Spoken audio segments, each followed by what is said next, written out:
Commander Jake Morrison stood on the bridge of his ship and watched the stars. 300 years had passed since Earth last spoke to the galaxy. 300 years since the aliens decided humans were too dangerous to live free among the stars.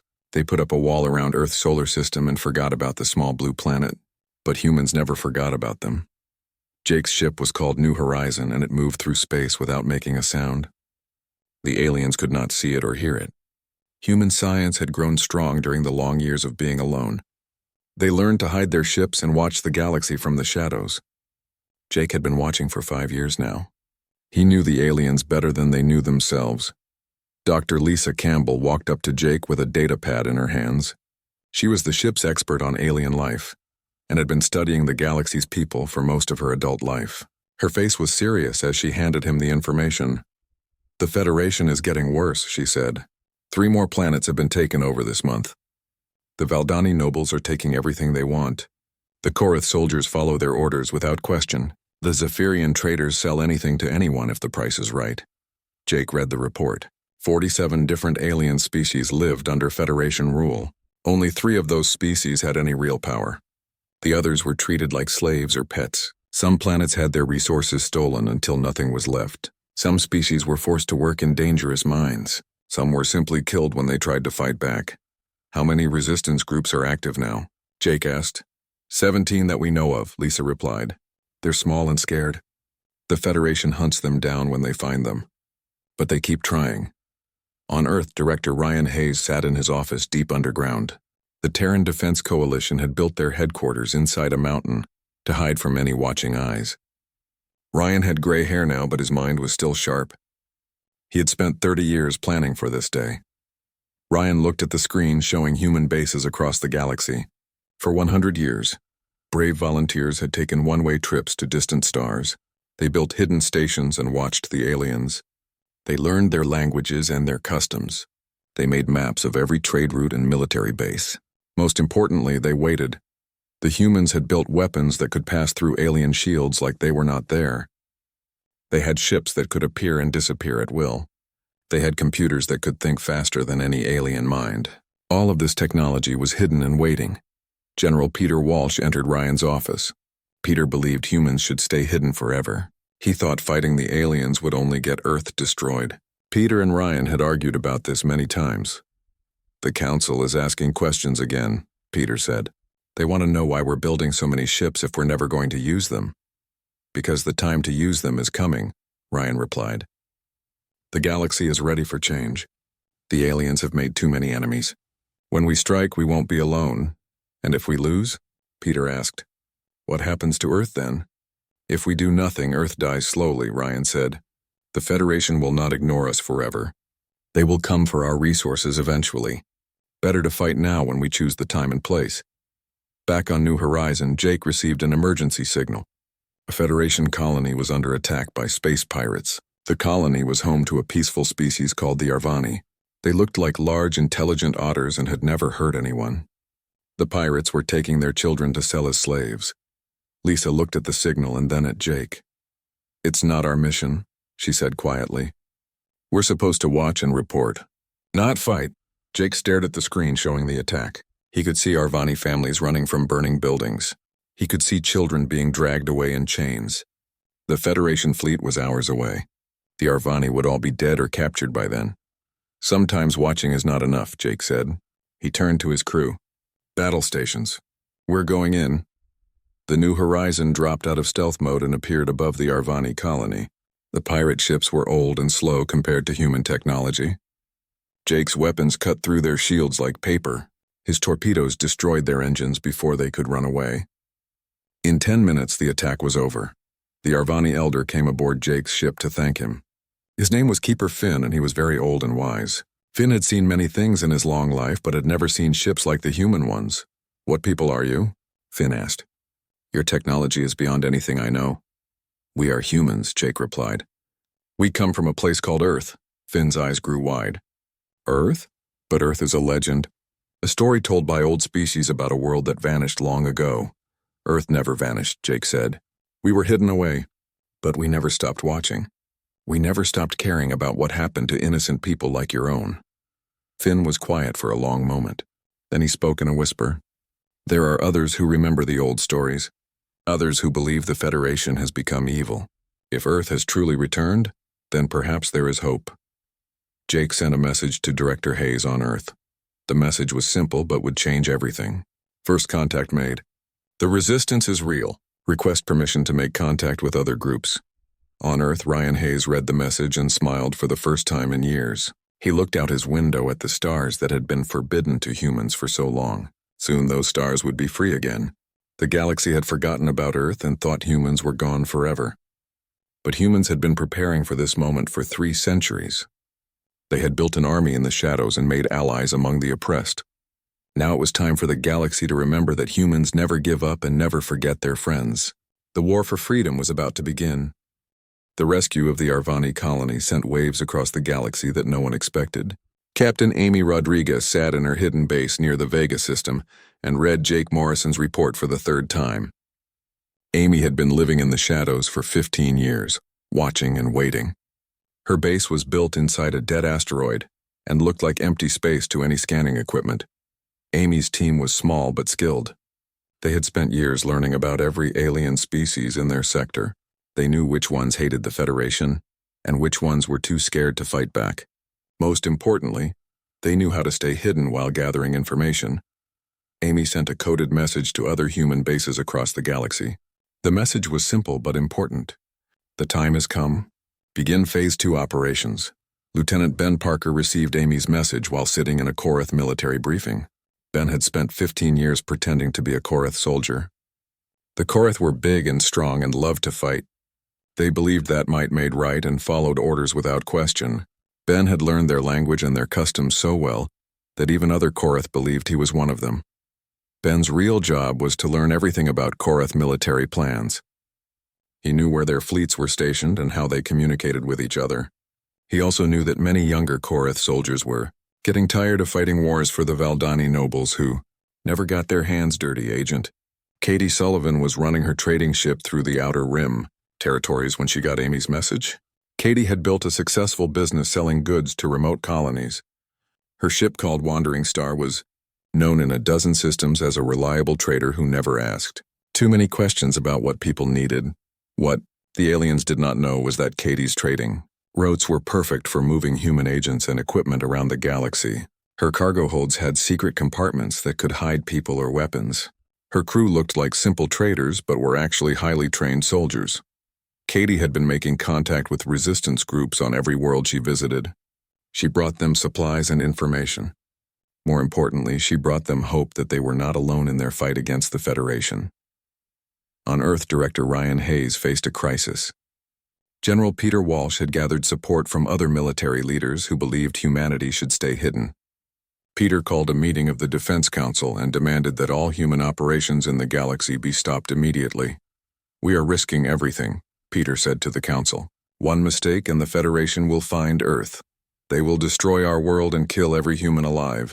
Is helping a few alien colonies worth that risk? President Nicole Adams listened to both sides of the argument. She was a young leader who had been elected because people trusted her judgment.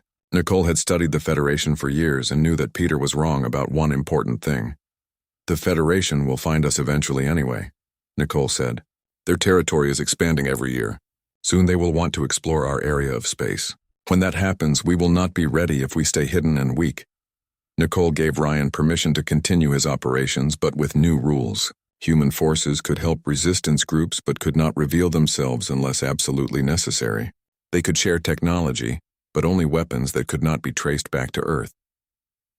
Dr. Lisa Campbell worked day and night to establish communication with the resistance network that Keeper Finn had told them about. She learned that 17 different alien species were secretly working together to fight the Federation. Most of them had never met face-to-face because travel was too dangerous. The resistance was led by a Valdani exile named Theros, who had been thrown out of his own society for speaking against their cruel treatment of other species. Theros was brilliant and brave, but his followers were scattered across the galaxy and barely had enough weapons to defend themselves. Lisa arranged for secret meetings between Theros and human representatives. The meetings took place on remote asteroids or abandoned space stations where Federation ships never went. Theros was amazed when he learned that humans had been watching the galaxy for 300 years. "Your people have patience beyond anything I imagined," Theros said. "The Valdani would have attacked after 3 years. The Kareth would have attacked after 3 days. Humans learn from their mistakes," Lisa replied. 300 years ago, we were not ready to face the Federation. Now we are ready. The question is whether the galaxy is ready for change." Meanwhile, the Federation Council on Unity Prime was beginning to notice strange events across their territory. High Chancellor Vextar of the Valdani received reports of mysterious ship sightings and unusual resistance activity. War Marshal Grothan of the Koreth complained that his forces were losing weapons and supplies to unknown thieves. Intelligence Chief Nexus of the Zephyrians was the most worried. His job was to know everything that happened in Federation space. Lately, he had been finding evidence of activities that made no sense. Ships appeared on sensors and then vanished completely. Resistance groups had access to weapons that did not match any known technology. Someone was helping the Federation's enemies, but Nexus could not figure out who. "Perhaps it is the hegemony from the far rim," suggested one of his assistants. "They have always opposed our expansion." "No," Nexus replied. "The hegemony is too far away and their technology is not advanced enough. This is someone new, someone we have not encountered before." Amy Rodriguez authorized the activation of human sleeper cells across 12 star systems. These were human agents who had been living normal lives among alien populations for years. Some were traders like Katie, some were soldiers like Ben, others were scientists, doctors, or engineers who had earned the trust of local populations. When they received Amy's signal, all of these agents began their real work. They started gathering detailed information about Federation military bases, government centers, and supply routes. They made contact with local resistance groups and began sharing human technology and tactics. The galaxy was about to change in ways that no one could imagine. The Federation had ruled for over 1,000 years and believed their power would last forever. They had forgotten that every empire eventually falls when it becomes too cruel and too greedy. But humans had not forgotten the lessons of history. They knew that freedom was worth fighting for and that ordinary people could defeat the most powerful enemies if they worked together. The Federation had made the mistake of thinking Earth was gone forever. Soon they would learn that humans never forget and never give up. The real war was about to begin, and the galaxy would never be the same. The first real blow against the Federation came without warning. Ben Parker used his position in the Koreth military to provide exact locations of 3 major weapons storage facilities. Human strike teams hit all 3 targets at exactly the same moment, across different star systems. The attacks were so precise and quick that Federation investigators thought it was sabotage from inside their own forces. Ben watched as his Koreth commanders grew suspicious of each other. They could not believe that outside enemies could penetrate their security so easily. This was exactly what the humans wanted. A Federation that did not trust itself would be easier to defeat. Katie Sullivan's trading network became the secret highway for the growing resistance. Her ship Wandering Star and a dozen other human vessels disguised as merchants moved weapons, supplies, and people across the galaxy. The Federation saw normal trade, ships, and never suspected they were carrying the tools of rebellion. Katie's cargo holds were filled with human weapons that could punch through Federation armor like it was made of paper. She also carried communication devices that would let resistance groups coordinate their attacks across vast distances. Most importantly, she carried hope to people who had almost given up fighting. Dr. Lisa Campbell worked with Arvani scientists to create something that would change the war completely. They called it Silent Thunder, and it was designed to shut down Federation communication networks all at once. The virus would spread through their computer systems faster than they could stop it. Lisa knew that communication was the Federation's greatest strength. Their empire was too big to control without instant messages between star systems. If they could not talk to each other, their fleets would be isolated and confused. That would give the resistance its best chance to strike. The virus was hidden inside normal trade data and entertainment programs. Every time a Federation ship downloaded routine information, they also got a piece of Silent Thunder. The virus would sleep quietly in their computers until Lisa sent the activation signal. On Unity Prime, Intelligence Chief Nexus felt like he was chasing ghosts. Every time he thought he had found a pattern in the strange attacks, something new happened that did not fit. Ships appeared where they should not be. Weapons vanished from secure facilities. Resistance groups had better equipment than some Federation military units. Nexus called together his best investigators and showed them everything he had discovered. The evidence pointed to a new player in galactic politics, but no one could identify who it might be. The technology is beyond anything we know, one investigator reported. Their stealth systems are completely invisible to our sensors. Their weapons ignore our defensive shields. Whoever they are more advanced than the Federation. That should be impossible, Nexus replied. We have explored most of the galaxy. There are no unknown civilizations with this level of technology. But Nexus was wrong and he did not know it yet. The unknown civilization had been hiding in plain sight for 300 years, learning and growing stronger while the Federation became fat and lazy. Director Ryan Hayes received the worst news possible when General Peter Walsh made his move. Peter had convinced other military leaders that Ryan's plan would destroy Earth. While Ryan was in a planning meeting, Peter's forces took control of the main communication center and sent a message into space.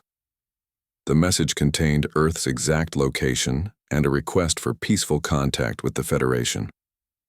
Peter believed that if he surrendered first, the Federation might be merciful to humanity. Peter had never understood that the Federation was not interested in mercy. President Nicole Adams was informed of Peter's betrayal within minutes. She immediately ordered loyal forces to retake the communication center, but the damage was already done. The message was traveling through space toward the nearest Federation outpost. Nicole called Ryan to her office and they calculated how much time they had before a Federation fleet arrived at Earth. Even using their fastest ships, the Federation would need at least a week to reach human space. It was not much time, but it might be enough. Ryan activated Protocol 7, the emergency plan that had been prepared for exactly this situation. Every human base in the galaxy received the same message. Earth is compromised. Begin final operations immediately. Protect the homeworld at all costs. Captain Amy Rodriguez read Ryan's message and felt her blood turn cold. She had always known this day might come, but hoping for it and preparing for it were different things. Amy sent orders to every human ship and base in her sector.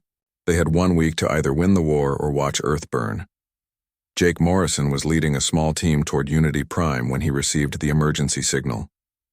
His mission was supposed to be reconnaissance, but now it became something much more dangerous. If he could capture or destroy the Federation's government center, it might throw their whole empire into chaos. Jake's team included specialists in alien technology and infiltration. They had studied Unity Prime's defenses for years and knew exactly where to strike. The station was huge and heavily protected, but it had one weakness that its builders had never considered. Unity Prime's computer systems were managed by an artificial intelligence called the Archive. The AI had been built by an extinct alien species that valued truth and justice above everything else. For centuries, the Archive had been silently recording evidence of the Federation's crimes while pretending to serve its corrupt masters. When Jake's team reached Unity Prime, they did not try to fight their way to the government chambers. Instead, they made contact with the Archive and offered it something it had wanted for a very long time: the chance to tell the truth about what the Federation had really done. The Archive opened its secret files to Jake and showed him proof of genocide, slavery, and systematic oppression that stretched back for centuries. Entire species had been wiped out for refusing to surrender their independence. Whole planets had been stripped of resources until nothing lived there anymore. Billions of innocent people had died to feed the Federation's endless hunger for power. Jake realized that this information was more valuable than any weapon. If the galaxy knew the truth about their rulers, even Federation supporters might turn against them. The Archive agreed to help broadcast this evidence to every inhabited system at exactly the right moment. Back on Earth, Admiral Frank Davis prepared the defense fleet for the battle of their lives. Davis had spent 40 years in space and had fought in training exercises against every known type of alien ship. But this would be real combat against enemies who outnumbered humanity 1,000 to 1. Davis positioned his ships throughout the solar system using their stealth technology to stay hidden. When the Federation fleet arrived, they would find what appeared to be an empty system. Then Davis would spring his trap and show them what 300 years of preparation could accomplish. The Federation response fleet was larger than expected. High Chancellor Vextar himself was leading the expedition because he wanted to personally investigate this mysterious Earth that had dared to contact them. Vextar brought enough ships to destroy a dozen worlds, expecting to find frightened primitives begging for mercy. Instead, he was about to discover that some enemies are most dangerous when they have nothing left to lose. The galaxy had forgotten Earth, but Earth had spent 3 centuries making sure the galaxy would remember them forever.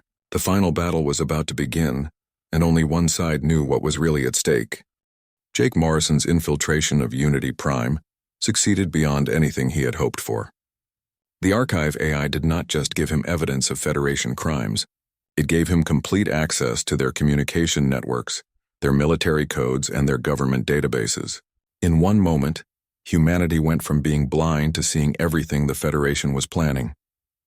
The Archive had been waiting centuries for someone who shared its values of truth and justice. When Jake showed it proof that humans had spent 300 years watching and learning instead of seeking revenge, the AI knew it had found the right allies. "I have recorded every atrocity, every lie, every act of cruelty," the Archive told Jake. "The Federation's own leaders do not know how much evidence exists of their crimes. When this information is revealed, their empire will collapse from within." Jake worked with the Archive to prepare a broadcast that would reach every inhabited system in the galaxy at the same moment. The message would include not just evidence of Federation crimes, but also proof that Earth had returned to help the oppressed peoples of the galaxy. Meanwhile, the Federation fleet arrived at Earth's coordinates and found nothing but empty space. High Chancellor Vextar stood on the bridge of his flagship and stared at the view screen in confusion. His sensors showed no planets, no space stations, no signs of life anywhere in the system. "Scan again," Vextar ordered. "There must be something here." The message came from these coordinates. Admiral Frank Davis watched the Federation fleet from his hidden position behind Earth's moon. His ships were invisible to their sensors thanks to human stealth technology that was centuries ahead of anything the Federation understood. Davis counted 47 enemy vessels, including the Chancellor's massive dreadnought. Davis smiled grimly as he opened communication to all human ships in the system. "All units, this is Admiral Davis. The enemy has entered our home system without permission.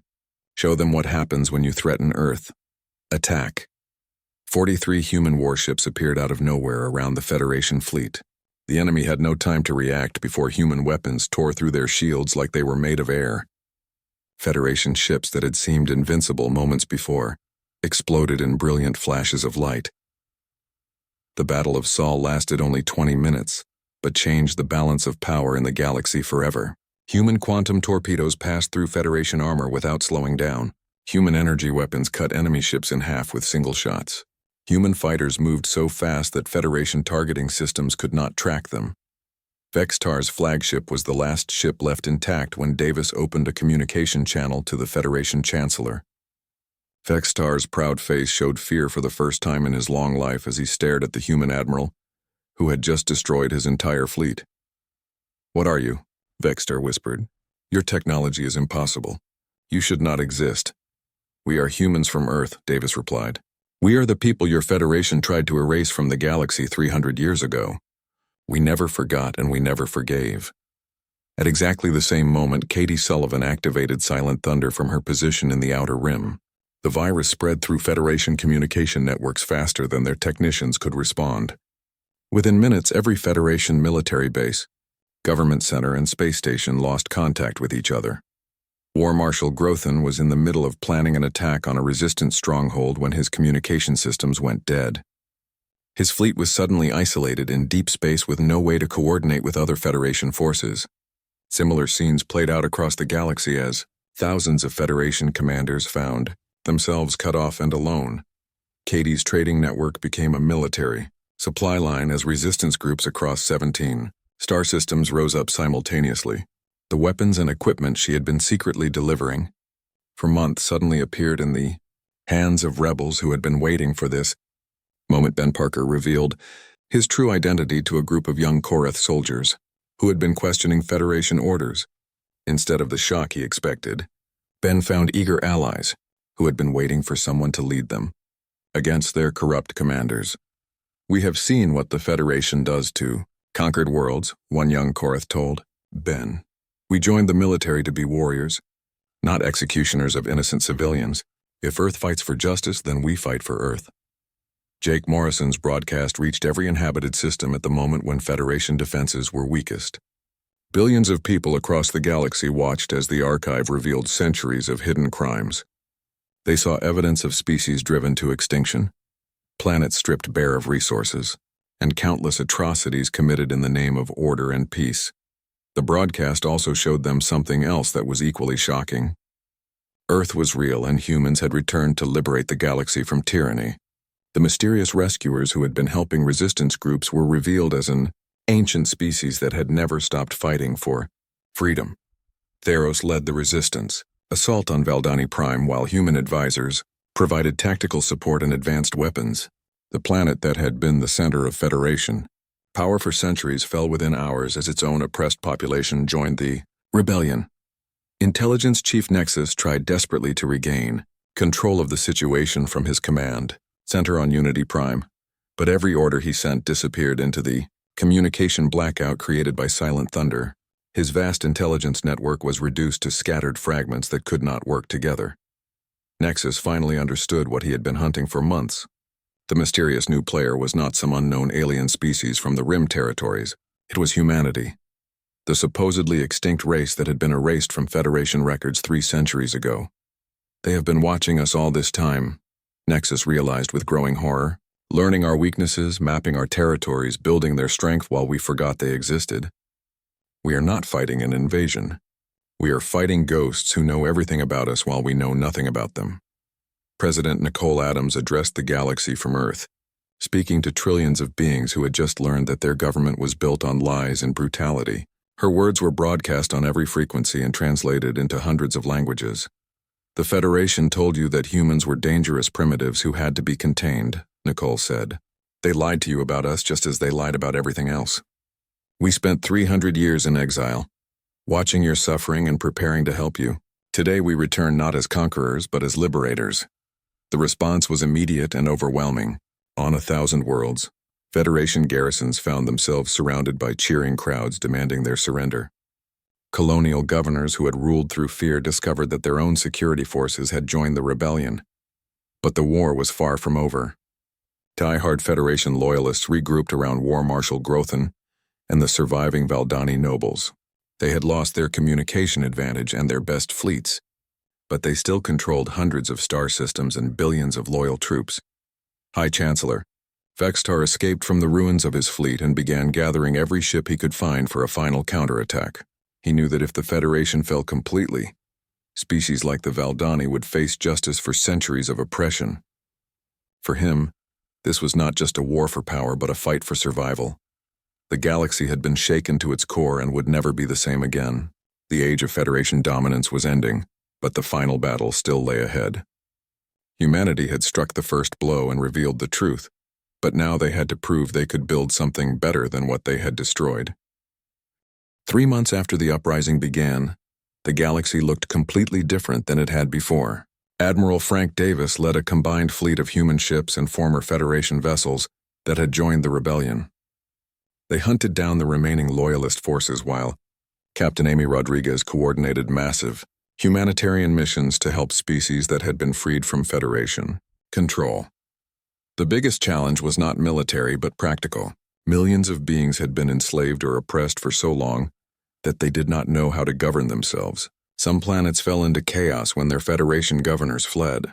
Others were torn apart by civil wars between different groups seeking power. Dr. Lisa Campbell worked with alien scientists and philosophers to design a new system of government based on cooperation instead of domination. They studied the old Federation charter from before it became corrupt and combined it with human ideas about individual rights and democratic representation. The final battle came at Sanctuary, the ancient world where the Federation had first been established over 1,000 years ago.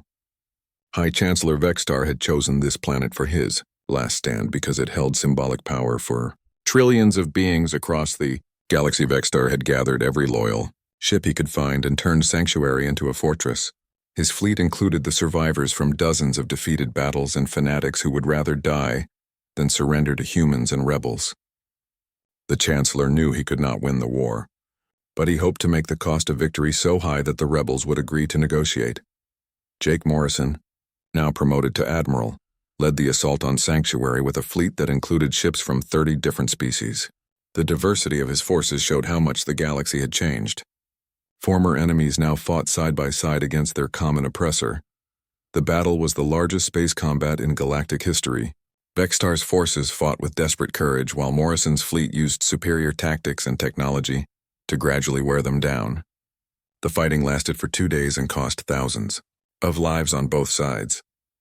The turning point came when Ben Parker led a combined force of human marines and rebel Korath warriors in an assault on Sanctuary's surface defenses. The Korath soldiers proved that they could be just as brave fighting for freedom as they had been when serving tyranny. As Federation resistance crumbled, Vextar made one final attempt to destroy everything rather than accept defeat. He tried to activate an ancient weapon that would have turned Sanctuary into a dead world. The weapon had been built by the original Federation founders as a last resort against invasion, but it had never been used. Jake Morrison personally led a small team to stop Vextar before he could complete the activation sequence. The final confrontation took place in the ancient Hall of Founding, where the Federation Charter had been signed 1,000 years earlier. Vextar stood alone among the broken remains of his government, his proud face twisted with hatred and defeat.